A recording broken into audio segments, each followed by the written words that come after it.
ये क्वेश्चन करते हैं, है ना। एफ टाइम ग्राफ दे रखा है किसी एक पार्टिकल का, इसका मोमेंटम टाइम ग्राफ बनाना, ठीक है।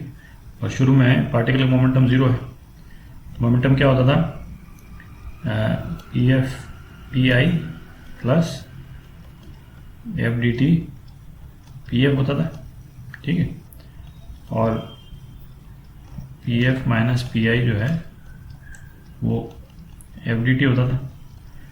मतलब चेंज इन मोमेंटम, है ना, मोमेंटम में चेंज जो है वो एफ डी टी होता है। और एफ डी टी क्या होता है, एरिया अंडर द कर्व, है ना, एरिया अंडर कर्व। ये तो अपन 2-3 बार देख चुके हैं, ठीक है, जो अपन ने, और इसमें भी अपन ने डिस्कस किया था कि चेंज इन मोमेंटम जो है वो एरिया अंडर द कर्व होगा।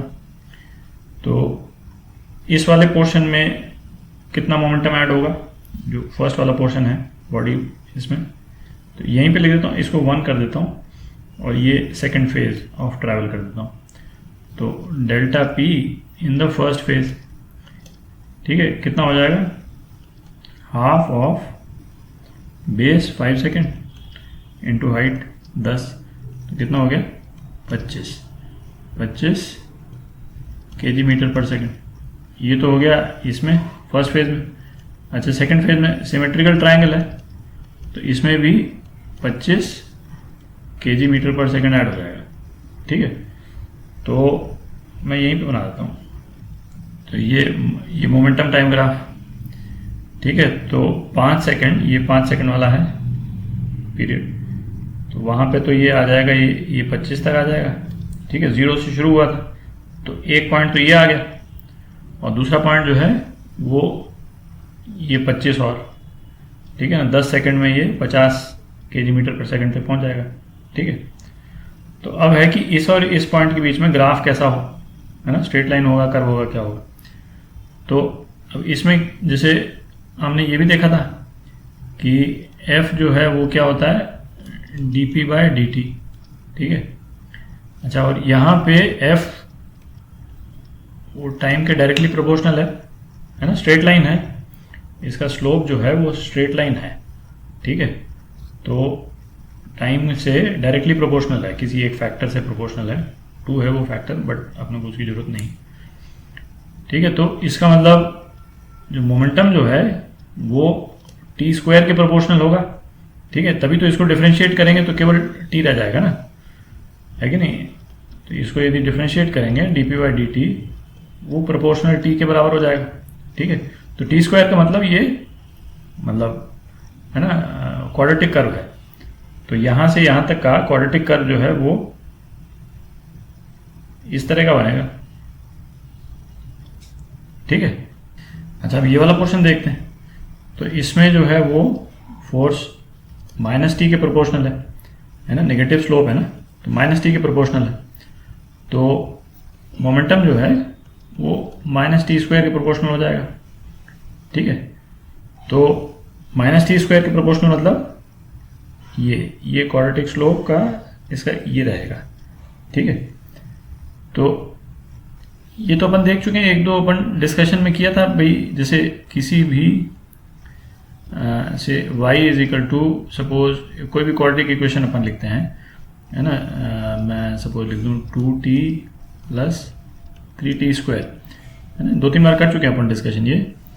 तो ये टी स्क्वायर का जो ये वाला जो पोर्शन है ना, ये जो कोएफिशिएंट जो लगा हुआ है वो पॉजिटिव है या नेगेटिव, वो डिसाइड करता है कि इस स्लोप का शेप क्या हो, ठीक है।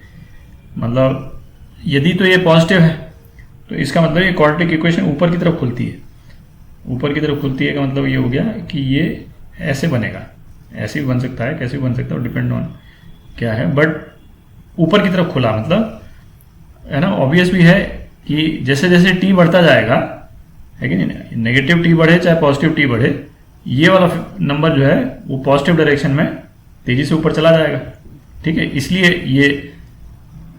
इसीलिए ये वाला पोर्शन जो है वो ऐसे कर्व हो रहा है, ऐसे कर्व नहीं हो रहा है। मैं इसको ऐसे भी बना सकता था, बट मैंने ऐसे नहीं बनाया है ना, इसको मैंने ऐसे बनाया है, ठीक है। और ऐसे इसलिए बनाया क्योंकि ये पॉजिटिव टी स्क्वायर के प्रोपोर्शनल है, ठीक है। और ये नेगेटिव टी स्क्वायर मतलब इस तरह से है ये, ठीक है। और नेगेटिव टी स्क्वायर का मतलब जैसे जैसे टी बढ़ेगा तो ये टर्म, यदि मैं सपोज ये 2t माइनस 3t स्क्वायर लिख देता, ठीक है, तो क्योंकि इसमें टी स्क्वायर इसलिए यही टर्म डोमिनेट करती, तो ये माइनस के कारण ये नीचे की तरफ खुलेगा, तो नीचे की तरफ जो खुलता है तो ये कर्व ऐसे है ना, ये ऊपर जब जा रहा है तो कर्व ऐसे हो जाता है, तो ये इसलिए ऐसे हो गया कर्व, ठीक है। तो एक तरीका तो ये हो गया करने का। अच्छा थोड़ी जगह बना लेते हैं, मैं एक दो चीज़ और ले दूंगा इसमें। अच्छा ये तो तब हो गया जब से सपोज आपसे केवल ग्राफ का रफ शेप ही पूछा है ना। बट यदि कल को ये पूछ ले कि भाई t इजिकल टू 3 पे मोमेंटम क्या है, ठीक है, तो हालांकि निकालने को तो यहाँ से भी निकाल सकते हैं, बट है ना, या फिर कोई एक्यूरेट मतलब इक्वेशन ही पूछ ले, है ना, मोमेंटम की इक्वेशन क्या है ये भी पूछ सकता है। तो उसमें ना फिर आप स्लोप ही निकाल लें, यहाँ पे f as a function of t निकाल लें ना। तो यहाँ पे है ना, जैसे y is equal to M X plus C, ये स्ट्रेट लाइन की इक्वेशन, ये तो आप ट्रिग्नोमेट्री में पढ़िएगा, ठीक है, जिसमें m स्लोप है तो और c जो है वो हम बाउंड्री कंडीशन से निकालते हैं। तो इसमें क्या हो गया, f is equal to m, slope क्या हो गया 10/5 मतलब 2, ठीक है, 2t प्लस c कांस्टेंट है। अब हम देखते हैं time t is equal to 0 पे f क्या है, t इज इक्वल टू 0 पे f भी 0 है। तो फर्स्ट पोर्शन की इक्वेशन जो है फर्स्ट स्टेज, ये मैं ये ले लेता हूँ ना, स्टेज 1 की इक्वेशन हो गई f is equal to 2t हो गई, ठीक है। तो अब आप इसको सीधा इंटीग्रेट कर सकते हैं। अच्छा ये वाला इसकी इक्वेशन निकाल लें फिर सेकंड स्टेज की। तो इसमें f is equal to minus 2t plus c हो जाएगा, ठीक है, माइनस 2t, ये माइनस है, माइनस 10/5। तो और इसमें t is equal to 5 second पे f कितना है 10, तो 10 जो है वो कितना हो गया माइनस 10 प्लस c, इसका मतलब c कितना हो गया 20 हो गया। तो दूसरे वाले इसकी इक्वेशन क्या हो गई, f is equal to minus 2t plus 20।